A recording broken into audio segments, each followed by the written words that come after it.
فرزند زہرا یہ حالات برے ہیں۔ کاشانۂ بصیرت ایک ایسا مکمل یوٹیوب چینل جس پر محروم بصارت کے لیے بالخصوص اور تمام افراد کے لیے بالعموم سینکڑوں کی تعداد میں اسلامی کتب دستیاب ہیں۔ لہذا گزارش ہے کہ آپ اپنی ذمہ داری نبھاتے ہوئے کاشانۂ بصیرت کو سبسکرائب کرنے کے ساتھ ساتھ بیل آئیکن کو پریس کیجیے تاکہ آپ علم کے حصول کے ساتھ ساتھ مذہب اہل بیت کی اشاعت میں بھی اہم کردار ادا کرتے رہیں۔ کاشانۂ بصیرت، کاشانۂ بصیرت، کاشانۂ بصیرت۔ فرزند زہرا یہ حالات برے ہیں۔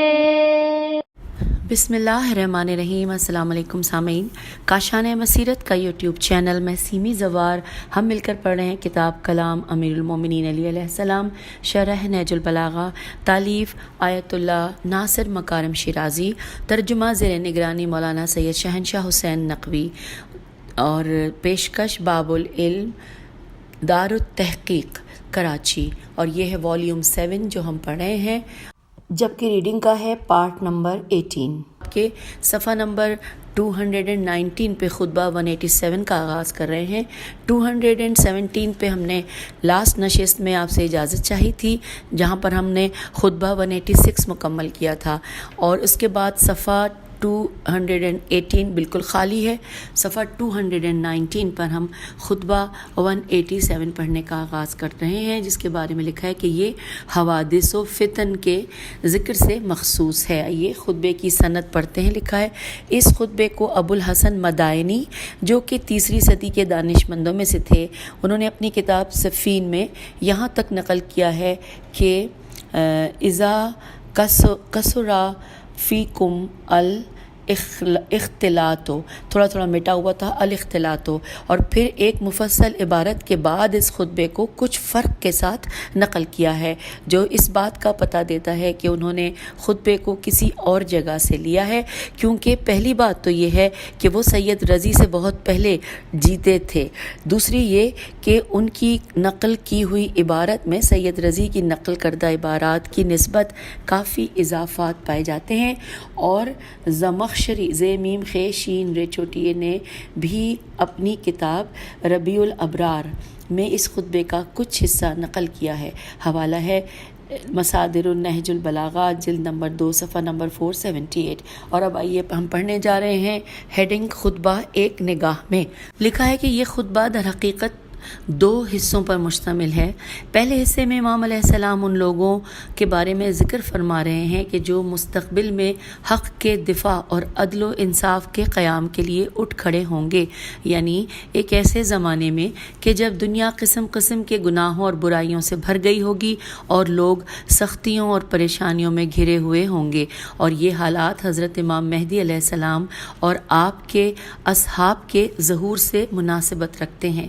دوسرے حصے میں امام علیہ السلام اپنے اصحاب و اعوان کو نصیحت فرماتے ہیں کہ فتنوں سے بچے رہیں اور اپنے پیشوا کے پاس سے منتشر نہ ہوں، اور شدید ترین فتنوں کے بارے میں محتاط رہیں جو انہیں درپیش ہوں گے۔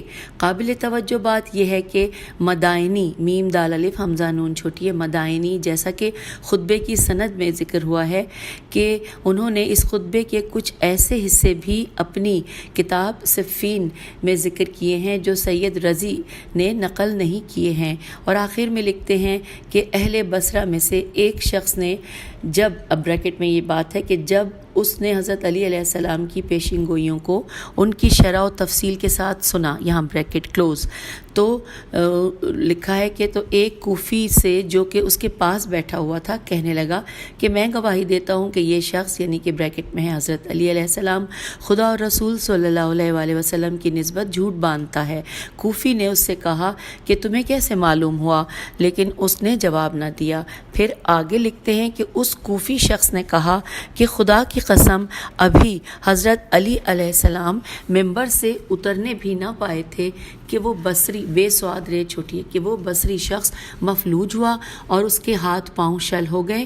اسے ایک محمل میں اٹھا کر اس کے گھر پہنچایا گیا اور اسی رات وہ مر گیا. اور یہاں پر حوالہ ہے اس بات کا مصادر نہج البلاغہ جلد نمبر 2 صفحہ نمبر 479 اور ساتھ ہی لکھا ہے کہ اسی مطلب کو ابن ابی الحدید نے اپنی شرح نہج البلاغہ جلد نمبر 6 صفحہ نمبر 136 پر بھی ذکر کیا ہے. اور اب آئیے سامعین ہم پیج 220 پر پہنچ گئے ہیں اور خطبے کا پہلا حصہ پڑھنے جا رہے ہیں. عربی میں جو پیراگراف کہاں سے کہاں تک ہے اس کا آغاز اور اختتام آپ کی سماعتوں کی نظر. لکھا ہے الا بے ابی و امی، یہاں سے شروع ہوا ہے اور ختم ہوا ہے حاضر رجاء. اور اب ترجمہ ہم پڑھتے ہیں انورٹڈ کاما کہ ہاں میرے ماں باپ ان گنتی کے چند افراد پر قربان ہوں جن کے نام آسمانوں میں جانے پہچانے ہوئے اور زمین میں انجانے ہیں. لہٰذا اس صورت حال کے متوقع رہو کہ تمہیں مسلسل ناکامیاں ہوتی رہیں اور تمہارے تعلقات درہم بھرم ہوں اور تم میں چھوٹے برسر کار نظر آئیں. یہ وہ ہنگام ہوگا کہ جب مومن کے لیے حلال ذریعے سے 1 درہم حاصل کرنے سے تلوار کا وار کھانا آسان ہوگا. یہ وہ وقت ہوگا جب لینے والے فقیر بے نوا کا اجر و ثواب دینے والے تمنگروں سے بڑھا ہوا ہوگا. یہ وہ زمانہ ہوگا کہ جب تم مست و سرشار ہوگے، شراب سے نہیں بلکہ عیش و آرام سے، اور بغیر کسی مجبوری کے بات پر قسمیں کھاؤ گے اور بغیر کسی لاچاری کے جھوٹ بولو گے. یہ وہ وقت ہوگا کہ مصیبتیں تمہیں اس طرح کاٹیں گی جس طرح اونٹ کی کوہان کو پالان. جو کا ورڈ ہے یہ انورٹڈ کاما میں لکھا ہے بریکٹ میں کہ ان سختیوں کی مدت کتنی دراز اور ان سے چھٹکارا پانے کی امیدیں کتنی دور ہیں. اور یہاں پر انورٹڈ کاما کلوز ہو گیا. اب ہم پیج 221 پر آ گئے ہیں. شرح و تفسیر پڑھیں گے. ہیڈنگ ہے ہولناک حوادث کا سامنا ہوگا. لکھا ہے امام علیہ السلام اس خطبے کے آغاز میں بارگاہ الہی کے بعض خاص بندوں کا تذکرہ فرماتے ہیں کہ جن کے کاندھوں پر بہت اہم ذمہ داری ہے. آپ علیہ السلام فرماتے ہیں کہ ہاں میرے ماں باپ ان گنتی کے چند افراد پر قربان ہوں جن کے نام آسمانوں میں جانے پہچانے ہوئے اور زمین میں انجانے ہیں. Inverted comma close. اس بارے میں کہ اس گروہ سے مراد کون لوگ ہیں اور ان کا لائحہ عمل کیا ہے خطبے کے متن میں اجمالاً ذکر ہوا ہے. لہٰذا نہج البلاغہ کے شارحین کے درمیان اختلاف پایا جاتا ہے. بعض کا عقیدہ ہے کہ یہ 11 ائمہ معصومین علیہم السلام ہیں جو حضرت علی علیہ السلام کی اولاد میں سے ہیں جن کے نام آسمان کے فرشتوں میں معروف ہیں، لیکن اہل زمین میں سے صرف ایک خاص گروہ ان کے مقام و منزلت سے آگاہ ہے. علماء اہل سنت میں سے بعض نے کہا ہے کہ یہ بعض خاص مومنین اور اولیاء کی طرف اشارہ ہے جو ان کی تعبیر کے مطابق قطب و ابدال قاف توبے و الف بے دال الف لام قطب و ابدال کے عنوان سے ذکر ہوئے ہیں. یہ وہ تعبیرات ہیں جو صوفی حضرات معمولاً اپنی گفتگو میں استعمال کرتے ہیں، لیکن متعدد قرائن اس بات کی نشاندہی کرتے ہیں کہ امام علیہ السلام کا مقصود حضرت امام مہدی علیہ السلام اور ان کے خاص اصحاب ہیں، کیونکہ امام علیہ السلام اس جملے کے بعد بہت سخت اور دردناک حوادث کی خبر دیتے ہیں جو انسان کو آخری زمانے کی نشانیوں اور حضرت امام مہدی علیہ السلام کے ظہور کی یاد دلاتے ہیں. اس کے علاوہ خطبے کے اس حصے میں جو مدائنی نے اپنی کتاب صفین میں ذکر کیا ہے، جو کہ اب ہم یہاں پہ حوالہ دیا گیا ہے مصادر نہج البلاغہ جلد 2 صفحہ نمبر 478. پھر ساتھ ہی آگے ہم آگے پیج 222 پہ اور ساتھ ہی لکھا ہے کہ خصف در بیدہ خے سین فے اور در بیدہ یہ انورٹڈ کاما میں لکھا ہے اور اس کے مطلب لکھے ہیں ایک بریکٹ میں ساتھ ہی کہ ایک گروہ کا بیابان میں دھنس جانا. یہاں پہ بریکٹ کلوز ہو گیا ہے. پھر اب ہم اس جملے کو پڑھتے ہیں کہ خصف در بیدہ کی طرف اشارہ ہوا ہے. ہم جانتے ہیں کہ خصف در بیدہ ظہور حضرت امام مہدی علیہ السلام کی نشانیوں میں سے ہے جس کی طرف روایات میں اشارہ ہوا ہے. اور یہاں پر حوالہ نوٹ کر لیجئے جو رجوع فرمائیں کتاب سفینہ البحار میں بحر بحث علائم ظہور مہدی علیہ السلام میں، پھر ساتھ ہی لکھا ہے کہ ہدا کے مادے کے ذیل میں نیز رجوع کیا جائے بہار الانوار جلد نمبر 2 صفحہ نمبر 118 اور 119 کی طرف۔ آئیے آگے چلتے ہیں۔ لکھا ہے یہاں سے معلوم ہو جاتا ہے کہ ان ہستیوں کی ذمہ داری وہی ہے جو شیعہ سنی کتب میں مذکور بہت سی روایات میں حضرت امام مہدی علیہ السلام کے بارے میں ذکر ہوئی ہے۔ اور اس کے بعد یہاں پر لکھا ہے کہ بعض لوگوں نے یہاں پر یہ سوال پیش کیا ہے کہ حضرت کے امام علیہ السلام حضرت امام مہدی علیہ السلام کے لیے کیوں کر انورٹڈ کاما میں یہ ورڈ استعمال کریں گے کہ میرے ماں باپ ان پر فدا ہوں، تو یہ اس کے جملے کے استعمال وہ کیوں کر سکتے ہیں؟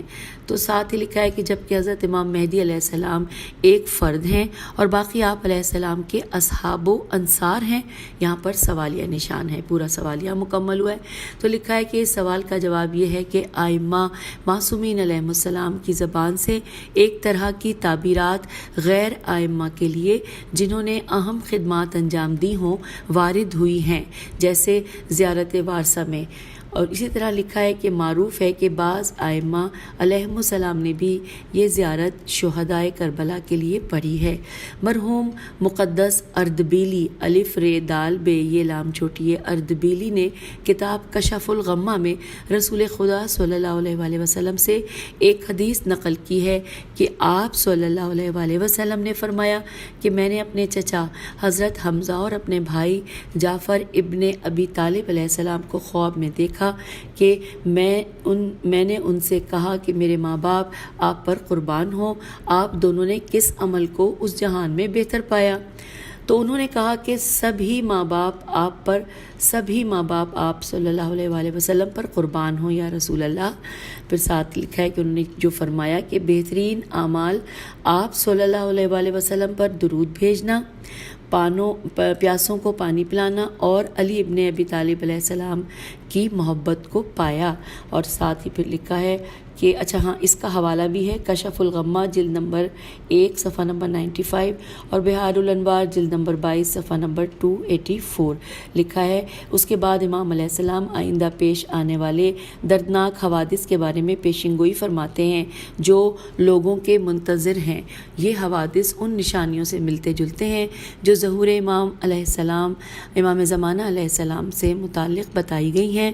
فرماتے ہیں انورٹڈ کاما میں کہ لہٰذا اس صورتحال کے متوقع رہو کہ تمہیں مسلسل ناکامیاں ہوتی رہیں اور تمہارے تعلقات درہم برہم ہوں اور تم میں چھوٹے برسر کار نظر آئیں۔ انورٹڈ کاما یہاں پر کلوز ہو گیا۔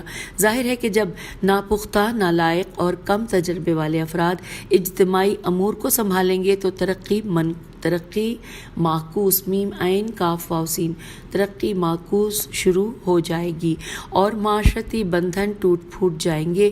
اب سوال یہ پیدا ہوتا ہے کہ کیوں حکمرانوں کا ایک گروہ انتظامی امور کے لیے چھوٹوں اور ناتجربے کاروں سے کام لیتا ہے؟ یہاں پر سوالیہ نشان ہے۔ ایسا صرف اس لیے ہے کہ وہ ایسے افراد ہوتے ہیں کہ جو جانو دل ہتھیلی پر لیے رہتے ہیں اور حکم کے انتظار میں رہتے ہیں، اور یہی ان کی بدبختی کی سب سے بڑی وجہ ہے۔ پھر امام علیہ السلام ان دردناک حوادث کی یوں تفصیل بیان فرماتے ہیں انورٹڈ کاما کہ یہ وہ ہنگام ہوگا کہ جب مومن کے لیے حلال ذریعے سے 1 درہم حاصل کرنے سے تلوار کا وار کھانا آسان ہوگا۔ یہ وہ وقت ہوگا جب لینے والے فقیر بے نوا کا اجر و ثواب دینے والے تونگروں سے بڑھا ہوا ہوگا۔ Inverted comma close. ہم سامعین یہاں پہ پیج 223 کو پڑھ رہے ہیں۔ لکھا ہے امام علیہ السلام خطبے کے اس حصے میں سب سے پہلے حلال اور حرام چیزوں کا تذکرہ فرماتے ہیں، کیونکہ معاشروں کا مادی اور معنوی زوال و عروج اسی سے وابستہ ہوتا ہے۔ آپ علیہ السلام فرماتے ہیں معاشرے میں حرام اور غصبی اموال، رشوت اور فریب دہی اس قدر زیادہ ہو جائے گی کہ 1 حلال درہم کمانا جنگ میں تلوار کی چوٹ سہنے سے زیادہ مشکل ہو جائے گا۔ اسی لیے جو لوگ راہ خدا میں خرچ کرتے ہیں وہ اجر و ثواب الہی کے کمتر حقدار ٹھہرتے ہیں، کیونکہ وہ جانتے ہیں کہ ان کے اموال پاک نہیں، لیکن لینے والے اس بات سے آگاہ نہیں یا جانتے نہیں، لیکن مجبوری کی بنا پر اس مشکوک یا حرام مال کو لے لیتے ہیں، تو بارگاہ خداوندی میں ان پر کوئی گناہ نہ ہوگا اور ان کا اجر و ثواب دینے والے کی نسبت زیادہ ہوگا، جبکہ ایک محفوظ معاشرے میں معروف حدیث کے مطابق یہ جو حدیث ہے کہ دینے والا ہاتھ لینے والے ہاتھ سے بہتر ہے، تو اس کا حوالہ پہلے نوٹ کر لیجئے، میزان الحکمت جلد نمبر 1 صفحہ نمبر 43، ساتھ میں لکھا ہے مادہ اخ اس کے ذیل میں الف خ، پھر لکھا ہے کہ مسئلہ اس کے برعکس ہوتا ہے، یعنی اس میں دینے والے کے لیے لینے والے سے زیادہ اجر و ثواب ہوتا ہے۔ اور اب آئیے ہم پیج 224 پہ آگے، یہاں لکھا ہے بہرحال آخری زمانے میں حرام اموال کی بڑھوتری کس سے متعلق جو کچھ امام علیہ السلام کے اس بیان میں آیا ہے وہ بعض دیگر روایات میں بھی واضح طور پر دیکھنے کو ملتا ہے، جیسے رسول اکرم صلی اللہ علیہ وآلہ وسلم کی اس حدیث میں ارشاد ہوتا ہے، جو کہ حوالہ ہے بہار الانوار جلد نمبر 74 اور صفحہ نمبر 157 پہ۔ حدیث کا ترجمہ یہ ہے کہ انورٹڈ کاما آخری زمانے میں جو چیز سب سے کم ملے گی وہ قابل اعتماد شخص اور حلال کا درہم، بریکٹ میں لکھا ہے پیسہ، حلال پیسہ کہ حلال کا درہم ہوگا، انورٹڈ کاما کلوز۔ آگے لکھا ہے کہ جو کچھ بیان ہوا اس سے واضح ہوا کہ فوق الذکر جملے کا مفہوم زیادہ پیچیدہ اور مشکل نہیں ہے، جس کے بارے میں نہج البلاغہ کے بعض شارحین نے بحث چھیڑی ہے اور کچھ بعید اور ضعیف احتمالات پیش کیے ہیں۔ پھر امام علیہ السلام اس بگڑے ہوئے معاشرے کی دوسری مشکلات جن کا لوگوں کو چاروں ناچار سامنا کرنا پڑے گا اس کے بارے میں فرماتے ہیں انورٹڈ کاما میں کہ یہ وہ زمانہ ہوگا کہ جب تم مست و سرشار ہوگے، شراب سے نہیں بلکہ عیش و آرام سے اور بغیر کسی مجبوری کے بات بات پر قسمیں کھاؤ گے اور بغیر کسی لاچاری کے جھوٹ بولو گے، انورٹڈ کاما کلوز۔ یہ تین قسم کی آفتیں جس معاشرے پر پڑتی ہیں اسے ویرانی کی طرف لے جاتی ہیں۔ دولت مند اپنی دولت کے نشے میں مست ہو جاتے ہیں اور خدا اور اس کی مخلوقات کو یکسر بھلا بیٹھتے ہیں، کیونکہ دولت کی مستی شراب کی مستی سے بھی خطرناک ہوتی ہے۔ شراب کی مستی ممکن ہے کہ ایک شب کے بعد ختم ہو جائے، لیکن دولت کی مستی ممکن ہے کہ ایک عمر تک باقی رہے۔ اسی طرح بلا وجہ قسم کھانا اللہ کے اسم گرامی کی اہمیت کو کم کر دیتا ہے اور بغیر مجبوری کے جھوٹ بولنا اعتماد کی بنیادوں کو لرزا کر رکھ دیتا ہے۔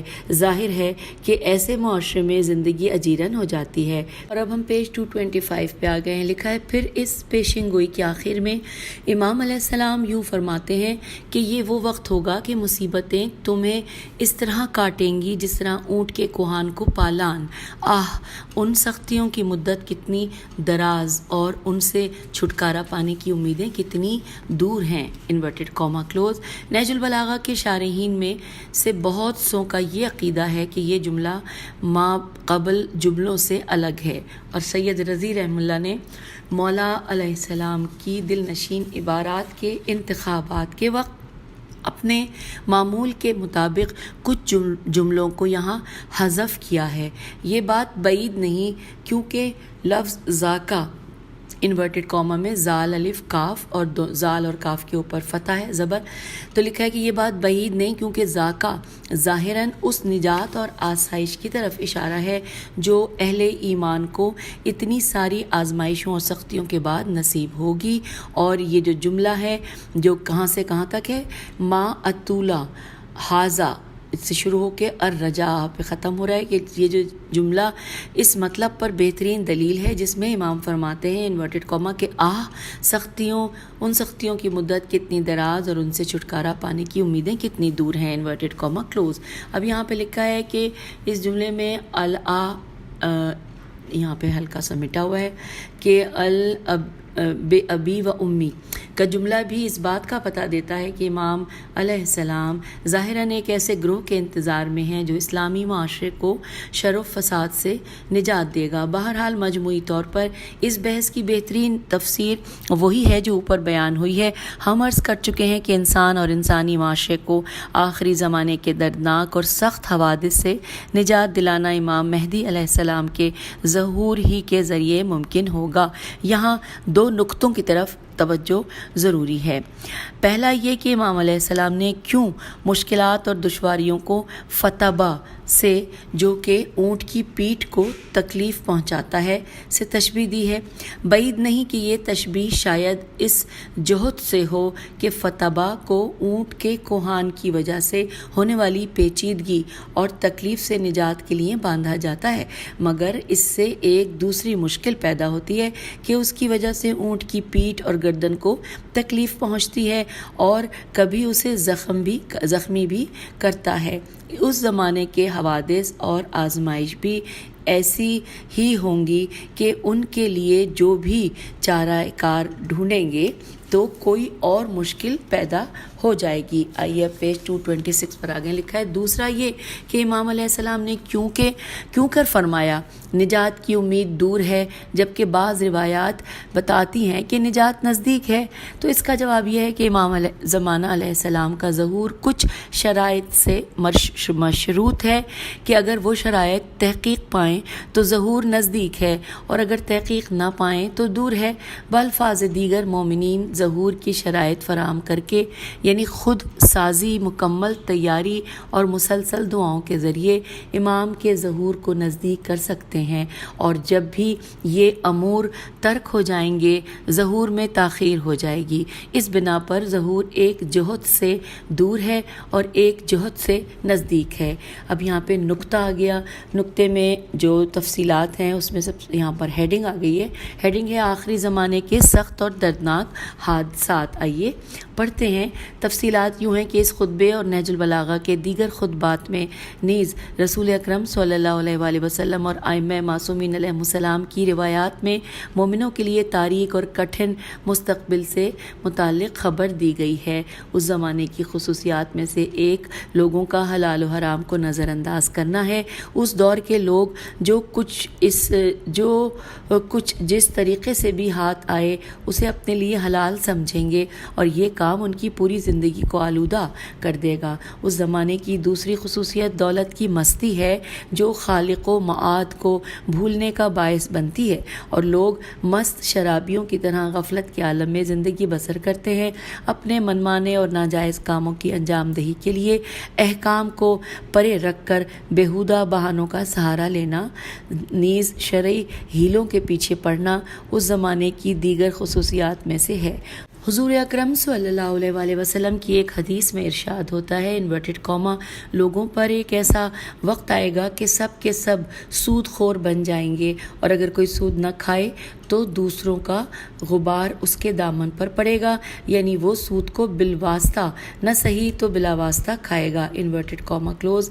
حوالہ ہے مستدرک الوسائل، جلد نمبر 133، صفحہ نمبر 333، ابواب ربا، باب 1، حدیث نمبر 18۔ پھر لکھا ہے کہ ایک اور حدیث میں رسول اکرم صلی اللہ علیہ وآلہ وسلم نے ابن مسعود کو نصیحت کرتے ہوئے فرمایا انورٹڈ کاما لوگوں پر ایک ایسا وقت آئے گا کہ لذیذ کھانے کھائیں گے، مہنگی گاڑیوں میں گھومیں گے، مرد عورتوں کی طرح اپنے آپ کو سجائیں گے، عورتیں بے پردہ گھروں سے نکلیں گی، اور ظالم و جابر بادشاہوں کی طرح معاشرتی اجتماعات اور تقریبات میں خود نمائی کریں گی۔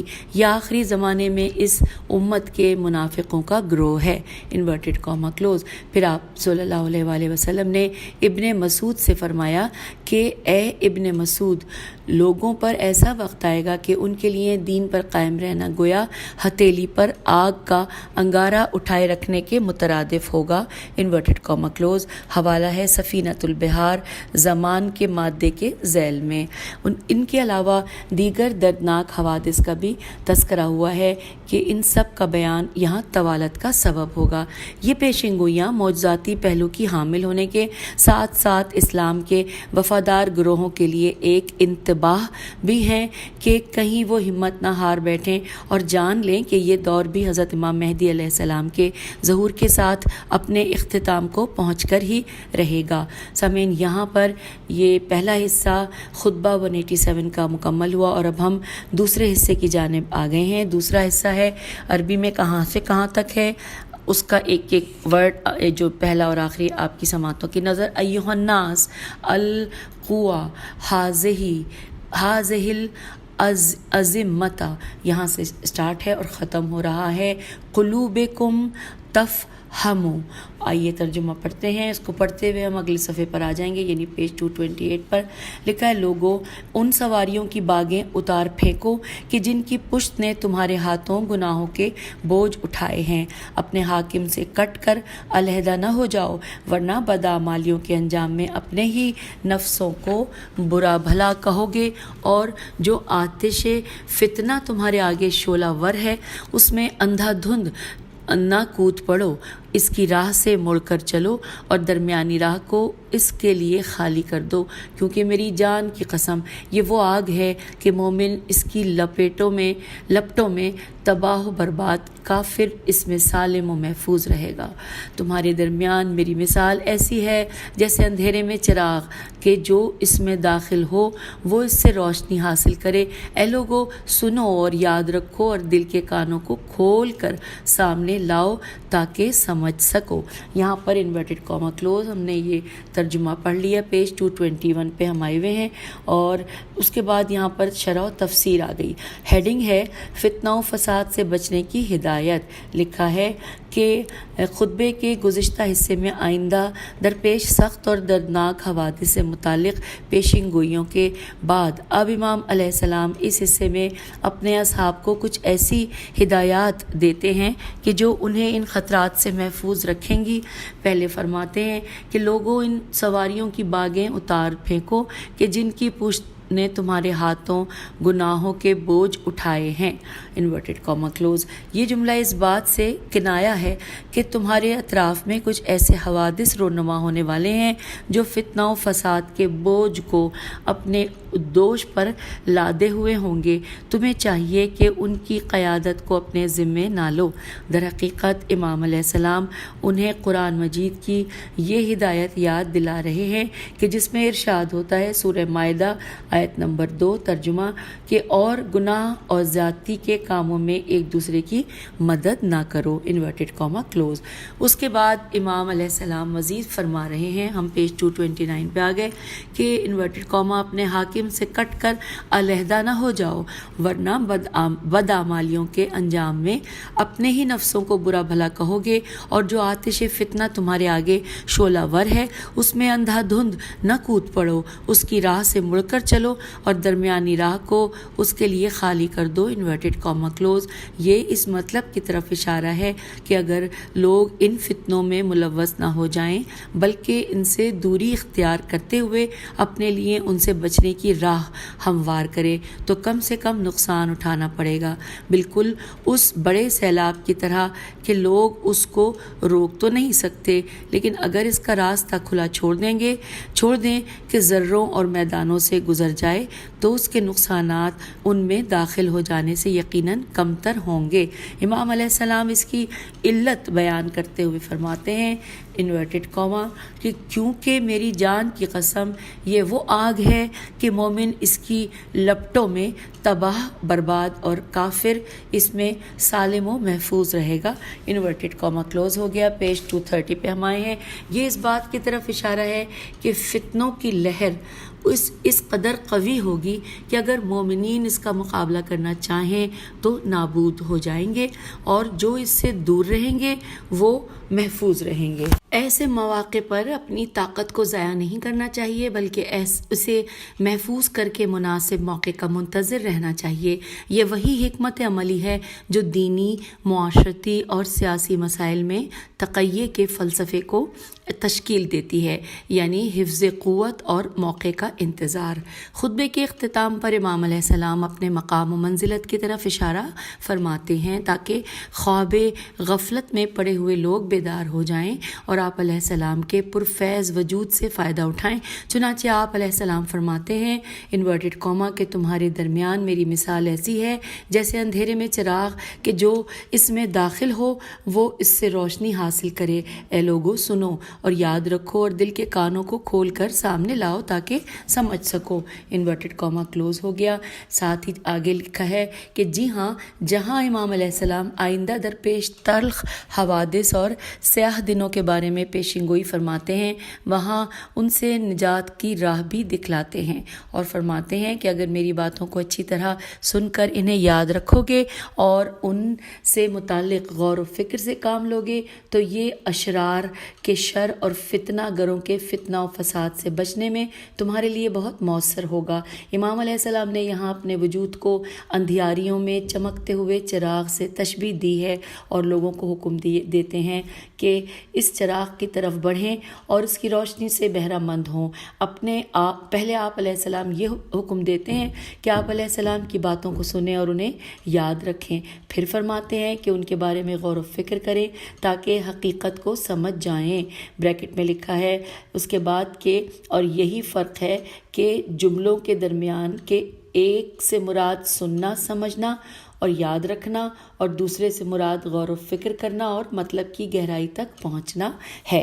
اور اب سامعین ہم پیج 231 یعنی اس کے آخری صفحے پہ آ گئے ہیں۔ خطبہ 187 پڑھتے ہوئے یہاں پہ نقطہ پڑھنے جا رہے ہیں اور ہیڈنگ ہے فتنوں سے کنارہ کشی اختیار کرنا۔ لکھا ہے کبھی انسانی معاشرے میں کچھ ایسے فتنے رونما ہوتے ہیں کہ ایماندار لوگ نہ انہیں روکنے کی طاقت رکھتے ہیں اور نہ ان کا مقابلہ کرنے والا کوئی گروہ تشکیل دے سکتے ہیں۔ جو لوگ براہ راست ان فتنوں کا مقابلہ کرنے کے لیے خود کو سلگتی آگ میں جھونک دیتے ہیں ان کی قسمت میں شکست و نابودی کے علاوہ کچھ نہیں ہوتا۔ ایسے حالات میں بہترین حکمت عملی فتنوں کے سیلاب سے کنارہ کشی اور ان کے قمع کرنے کے لیے مناسب موقع کا انتظار کرنا ہے۔ واضح ہے کہ سطحی اور غیر سنجیدہ اقدامات کا نتیجہ افرادی طاقت کے زواد یہ الف عین اور آئندہ ہاتھ آنے والے مواقع کے گنوا دینے کے علاوہ کچھ نہ ہوگا۔ ائمہ معصومین علیہ السلام کے زمانے میں قیام کی نہیں نون ہے چھوٹی کی نہیں کا فلسفہ بھی یہی ہے جو در حقیقت تقیہ کی شاخوں میں سے ایک شاخ ہے جس کا فلسفہ مناسب موقع کے لیے افرادی قوت کو محفوظ رکھنا ہے۔ حضرت امیر المومنین علیہ السلام اس کے باوجود کہ امت کے شجاع ترین فرد اور دشمنان اسلام کے مقابلے میں صف اول کے مجاہد تھے، پھر بھی آپ علیہ السلام اوپر خطبے میں مذکور اس دقیق نقطے پر توجہ فرماتے تھے اور اس پر تاکید کرتے تھے۔ سامعین یہاں پر پیج 231 پر یہ نقطہ بھی ہم نے پڑھ لیا اور خطبہ 187 کو مکمل کر لیا۔ اب آپ سے اجازت چاہتے ہیں، اگلی نشست میں ہم پڑھنے جا رہے ہیں خطبہ نمبر 188۔ یہ بھی بتا دوں کہ پیج 232 خالی ہے اور اس کے بعد پھر ہم پیج 233 سے خطبے کا آغاز کریں گے، خطبہ 188 پڑھیں گے۔ اجازت دیجیے، خدا حافظ، فی امان اللہ۔